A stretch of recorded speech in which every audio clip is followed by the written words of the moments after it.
ใหม่สงขลาเมื่อได้เป็นวันที่25เดือนธันวาคมที่1ปี2026เป็นวันที่ในตอนในเดี๋ยวเนาะพี่น้องค่ะมาถ่อมด้วยข่าวงาวคือตึกอเมริกันฮอดเพียวที่เมืองแคนเบเดียเมื่อวันที่24เดือนธันวาคมที่1ปี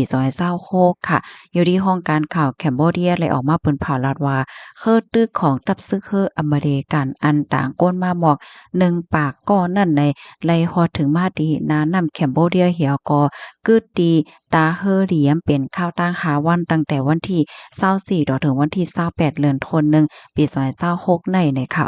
คือดีอันมาฮอดถึงที่เมืองแคนเบเดียเนี่ยค่ะมีชื่อว่า USS Cincinnati LCS 20นะคะได้เลยว่าเป็นคือตึกเฮ็ดจั่งใดอะค่ะน้ำหนักก็ได้มีอยู่หมอก3เฮงตันตั้งยาวในหมอก1ปาก30เมตรค่ะ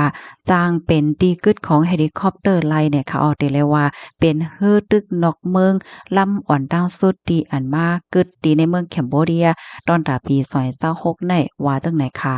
ลองที่อันฮือตึกอเมริกันฮอดถึงมาในก็ตั้งฝ่ายแคนเบเดียก็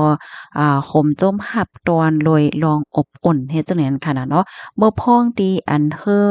มากึดนั้นเฮ็ดให้นะตั้งฝ่ายภูมิพลพรอเมริกันและตั้งแคนเบเดียเขานั้นก็ได้มี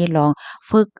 ลองฝึกซึกโฮมกันป้าเจ็มลองเป็นไปแหลกหลายลองเล่นแรงสปอร์ตกีฬาไหลเจั่งใดค่ะมีเยิ่งอันเยิ่งหมายเปิดให้เด้อมี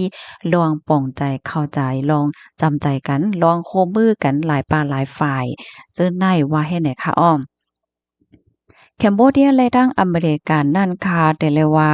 เป็นเมืองโอยหลีกันมาข้าวตั้งหึง76ปีนับตั้งแต่เมื่อวันที่11เดือนธันวาคมที่7ปี1เห็นกะปาก50เฮ็ดจังได๋ค่ะ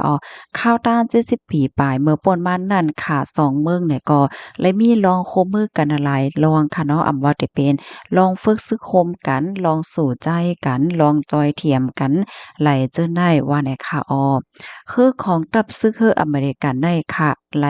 เข้ามากึดในนั้นนำแคมโบเดียเพราะว่ามันนับสอนโฮมทั้งหมดก็ได้มีอยู่หมอก31ปอกว่าไหน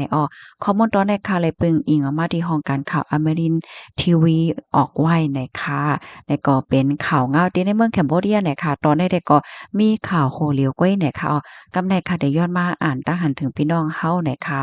เมื่อวานในค่ะเฮาเนี่ยก็ไล่เตรียมต่างกว่าเกี่ยวกับเลยลองว่า พี่น้องคะจื้ออันสร้างรายหาเงินตั้งเฟซบุ๊กว่าตั้งออนไลน์นั่นอย่าลืมเล็บเฮียนป้าลองใส่ขอนไหนค่ะเนาะพี่น้องหลายๆก็อ่อนกันต้องถามมาเฮ็ดจังไดนะมื้อป่นมาได้ค่ะก็มียามมีพี่น้องเฮาค่ะที่อันถามมาเกี่ยวกับเลยลองเปิงขอนในมันเป็นจังหือมีจังหือแหน่เนาะมื้อนั้นแต่ค่ะก็อำพ้อไลเล็บเฮียนเหี่ยวก็อำพ้อไลโหลองในกาหือจังไดนะก้อยกะว่าหลังๆมาเฮาค่ะเนี่ยก็เตใกล้ๆ หันติในข่าวค่ะเนาะว่าตั้งฝ่ายภูมิพลพรห้องการลงฝ่ายเก็บขอนเขาเปิ้นก็ตื้อไว้นักลองเก็บขอนลองให้ก้นวันก้นเมืองใส่ขอนเนี่ยค่ะเลอเซนั่นก็เปิ้นตื้อปักตามาในตอนอันหาเงินทางออนไลน์เนี่ยค่ะเมื่อกูปอกได้ก็ก้นที่อันเฮ็ดออนไลน์หาเงินออนไลน์แหละจังได๋เนี่ยมันก็มีนำกาหือให้เนี่ยเนาะก้อยกะหลังๆมาเนี่ยมันก็นำมาปยก็ ใกล้ๆเลยหานาหลายก็ที่อันเปิ้นมาแต่มาเปิ้นมาแต้มมาต่างมาโพสต์ในว่าเลยเงินนำจังนั้นจังใดแหน่จังหนังที่เฮาคาฮู้กันนั่นเสียก็เฮาคาได้หันเลยว่าภูมิพลพรฝ่ายขอนเขาได้ก็เตอปักตามาในตอนใดเฮ็ดจังเนี่ยเนาะเปิ้นก็เตอตึกส่วนว่าให้ใส่ขอนให้มันป้อถูกแม่นจ้อมหนังปักเปิงหมายมีแลเฮ็ดจังได๋นั้นขนาดเนาะกำได้ซ้ำในตอนตาพี่ๆน้องๆเฮาคาจื้ออันสร้างรายไว้อยู่นั่นซ้ำ แต่เลยเฮ็ดจังหือเนี่ยค่ะเนาะมันก็ว่าเบอร์พ้องที่เฮาคาเตรียมฟอร์มกว่าที่แพลตฟอร์มจังได๋เปิ้นก็ส่ำพอฮักขวัญอยู่ยาวอำใจห้าเนี่ยค่ะเนาะใจยาวคาอันแน่ๆมันเป็นเที่ยงตอนหนึ่งเฮ็ดจังได๋ค่ะนะมานั่งพี่น้องค่ะหารายๆตั้งเฮือนสีฟ้าเฮ็ดจั่งใดแจ้เพราะว่าพี่น้องค่ะผ่านคักตอนมันก็เซ็งหมดแล้วเขาก็ได้ให้พี่น้องค่ะนั้นเตรียมข้อมูลค่ะเนาะเหมือนจั่งหนังว่าจื้อตีอยู่ ย่อก็หมายวัดแหละเจ้าไหนจ่องแม่นค่ะย่อก็เฮาแต่ละสายป้าหมายป่านหมายเย้เงินหมายป่านหมายเย้เงินนั่นก็ชื่อก็เหมือนกันทั้งหมายวัดหมายหังไหลเจ้าไหนเฮ็ดเนี่ยเนาะข้อมูลเจ้าไหนก็เพิ่นก็ไหลกว่าเซ็งโมดป้ากว่าเซ็งโมดเฮ็ดจังได๋นะกำาใดซ้ำ เพราะว่าพี่น้องค่ะอยู่ไว้ดีในเมืองไทยเนี่ยเมื่อว่าเมื่อซื้อในค่ะก็เลยกว่าเลยเพี้ยนด้วยค่ะเนาะเลอเซพี่น้องค่ะเตรียมฟอร์มส่งขอนตั้งออนไลน์อันที่แพลตฟอร์มเขามีไว้อยู่ยาวนั่นไหนสังวาหลายๆพี่น้องเฮาค่ะมันถึงคักที่อันเป็นมักมันเพราะว่าไหนจึงเตเลยกว่ายื่นขอนที่เมืองไทยเที่ยงอันไทยเขาฮ้องว่ากรมสรรพากรไหนนั่นค่ะอ้อเนาะเลยฮู้อันใดๆก็ค่ะเลยเพี้ยนปอดอนตอนหนึงก้อยค่ะเนาะเพราะว่ามีรายไหลมา60,000ต่อปีเนี่ยค่ะนะ เดลัยยืนขอนให้ไหนเอายอก็ป้อมีรายได้150,000ต่อปีได้ซ้ำเดลัยใส่ขวานอันนี้ได้ก็เป็นอันค่าหันป้อดอนตอนหนึงก้อยนะลองลึกๆได้ค่ะก่อนไปเลยเลยเพี้ยนหลีๆเฮ็ดจังไหนค่ะกำนั้นแลพี่น้องค่ะก็ไหลที่เฮ็ดก็เขาเลยเพี้ยนด้วยลองตั้งรายโหย่อยๆมันเที่ยงกำหนึ่งก็ไลค่ะเนาะถามเอไอก็ไลเหมือนกันเฮ็ดจังไหนออกการที่เฮาก็หากว่ายืนขอนอันว่านั่นซ้ำใน เพราะว่าสังจักหนังปีเนาะค่ะมันก็ที่ว่า1ปีในล่าไรก็ปน60,000อยู่ในจึงเพราะว่ากว่ายืนขวัญคักตอนมันซ้ำแต่มีจึงหือเพราะว่าเปิ้นถัดมาในเปิ้นก็ได้เลยฮู้ว่าก้นๆเนี่ยยืนขวัญยาวเป็นซ้ำว่าโลจ่ายขอนว่าในเซตาเพราะยืนยาวก็มันก็มีทางพิษเนี้ยเอาทางพิษยาวเฮ็ดให้นั่นขนาดเนาะกำได้ซ้ำสังเจ้าหนังว่าสนใจลองขอนเปิ้นโฮโย เปิ้นทัดไลโยมันก็นิได้มีความถามจังไหนค่ะเนาะมื้ออ่อนตั้งแต่ก็ได้เป็นนั่นอยู่ว่าใน Seta ก้อยกามื้อเหลียวในแต่เขาฮ้องว่า e-pay อะหยังก็จ่ายเงินทางอิเล็กทรอนิกส์จังเนี่ยเงินอันที่พี่น้องคะไหลมาทางออนไลน์นั่นทางฝ่ายเรือนสีฟ้าเขาเนาะเฟซเขาเนี่ยเปิ้นก็ส่งมาทางป่านพี่น้องเฮาเจ้าแม่นค่ะที่ป่านพี่น้องคะนั่นก็ได้มีจื้อได้มีหมายวัด เฮ็ดเนี่ยย่อก็อันพี่น้องค่ะใส่ข้อมูลกว่าดีเพกพี่น้องค่ะนั้นก็มีจื่อย่อก็มีหมายวัดเฮ็ดให้มันลิงก์กันหมดเฮ็ดให้อ๋อเลยฮู้ว่าในปี2026เนี่ยเปิ้นได้ใจเปิงเอไอเนี่ยมาจอยทัดจอยต้วยป้าจ้อมเนี่ย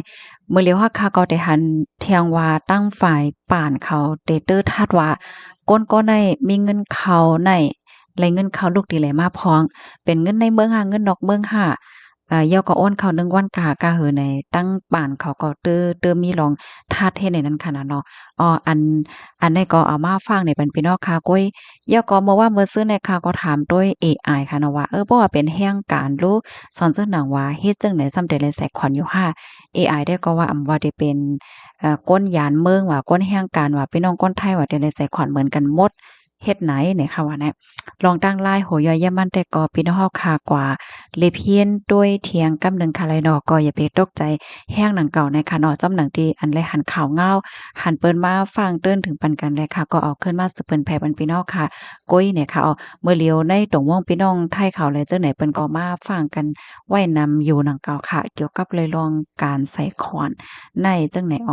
มาอ่านตาหันถึงพี่น้องเฮาค่ะนะพ้อยเลื่อนค่ะเจอฝ่ายใต้วันนั้นค่ะเนาะอ๋อยินชมค่ะ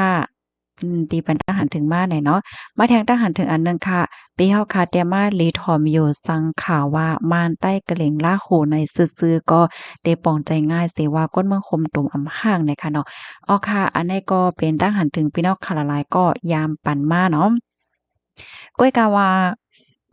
มื้อเหลียวในหั้นนะในข่าวที่ในเมืองไทยเนี่ยเฮาค่ะได้ฟังหั้นแม่นว่าเพราะว่ายิบปรับค่าเมืองสีเหลืองได้เปิ้นเตไล่แจกแผว่าเป็นก้นคืออีสังเหย้าเนี่ยค่ะเนาะ เปิ้นเตว่าเป็นก้นเมืองห่มตุ๋มเฮ็ดจั่งใดหมดยาวเฮ็ดให้คันได้นะบางก็ว่าโอ้คนที่อันก่อเฮ็ดผิดนั่นเป็นพี่น้องมานเขาเป็นพี่น้องเขานั่นลงอำเกี่ยวสังตั้งเฮาบางก็ได้ว่าเฮ็ดได้ก้อยก็ว่าเพราะว่าพี่น้องเฮาคายิบไว้ปรับกับเมืองเหมือนกันได้แต่ก็มันก็ตึกเคิกฟ้าสะเลหน้าตาเหมือนกันหมดยาวเฮ็ดจั่งใดเอานะเงาลายมันได้มันเป็นว่าเฮ็ดแนวค่ะอันที่เปิ้นเตรียมว่าเป็นก้นไต้ว่าเป็นก้นขึ้นนั่นน่ะได้ก็ เลยเสว่าพี่น้องค่ะที่อันยิบไว้พื้นที่สูงว่าสังว่าจังนั้นก้อยเฮ็ดให้นั่นน่ะเนาะพอยิบปรับค่าเมืองพาสปอร์ตได้ก็เปิ้นตื้นว่าเมืองคมตุ้มได้เฮ็ดจังนั้นก้อยได้ค่ะเนาะเฮาค่ะได้จังโคไลจึงหือว่าเป็นก้นคือสังในนั้นแต่ก็โหลถ่อมด้วยจื้อเขานั่นก้อยเนี่ยค่ะได้ยินเสียงหลายวันใจถึงแต่ว่าค่ะใจถึงเหมือนกันค่ะมาแทงทหารถึงอันหนึ่งค่ะน้องยิ่งว่ากินแล่นเงาลายกินแล่นเป็นหือพองเนี่ยค่ะเนาะไปถ่อมอยู่ใจค่ะค่ะยินจมดีถามมาค่ะเตหาข้อมูลบันเหียก็มาเปิ้นแผ่เนี่ยค่ะเนาะข่าวเงาอันนี้ก็ลิสนใจได้หนังว่าเนี่ยค่ะเนาะเมื่อเหลียวใน ก็หลายๆฝ่ายค่ะเนาะเปิ้นก็อุบโอ้กันถึงคักตอนไหลยาวไหนค่ะก็อำไปเลยติดตามแต่กันค่ะเนาะก็ได้ด้วยได้หาข้อมูลเสียก็ได้มาเปิ้นแพร่ในค่ะนะ อ๋อค่ะมาแทงทหารถึงอันหนึ่งค่ะฮับถอมปันแห้งอยู่ตาสีเกี่ยวกับเรื่องลองปักเปิงไม้มีในลำลองแต่ใจเหย้าค่ะมังปอกเพราะว่าลองปักเปิงในมังก็เตอำป้อไข่สนใจค่ะเนาะย้อนเพราะว่ามันโหไข่โหปั่นโหเมาน่ะค่ะนะอ่านลองปักเปิงเนี่ยมันเลยเอาข้าวยามมันได้เลยเพี้ยนหลีๆงามๆเต๊ๆเฮ็ดจั่งใดเนาะก้อยกะว่าเพราะว่าเฮาค่ะสนใจเลยเพี้ยนปักเปิงไหนก็ สั่งถูกเพราะว่ามันทบตั้งหยาบผืนมากก็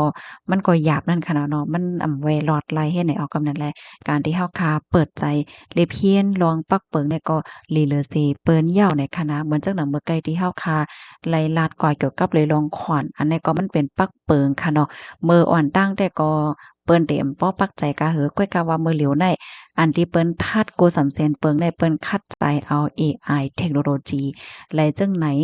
มาทาดจึงไหนออกพี่น้องเฮาค่ะรับถอมปันแห้งอยู่ค่ะมื้อในวันเลือกตั้งแม่นแล้วค่ะข่าวโหนในต้าข่าวโหนในต้าอำฮู้ตีเป๋มันค่ะ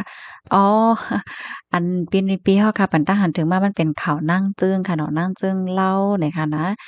เกี่ยวกับไปลองตั้งฮักตั้งแป้งเนี่ยค่ะเนาะเอามาสืบเป็นแผ่บันพี่น้องเฮาเนี่ยค่ะมาแทงค่ะไหมซุงกลางในถ่อมข่าวอยู่ตาเสค่ะยินจมนำๆเดลัยถ่อมข่าว ยินจมหนำนำที่รับถอมปันแห้งเหมือนกันแหละค่ะอ้อย้อนให้พี่น้องค่ะอยู่หลีกินหวานในรถเพศกันค่ะอ้อเหมยสงค่ะ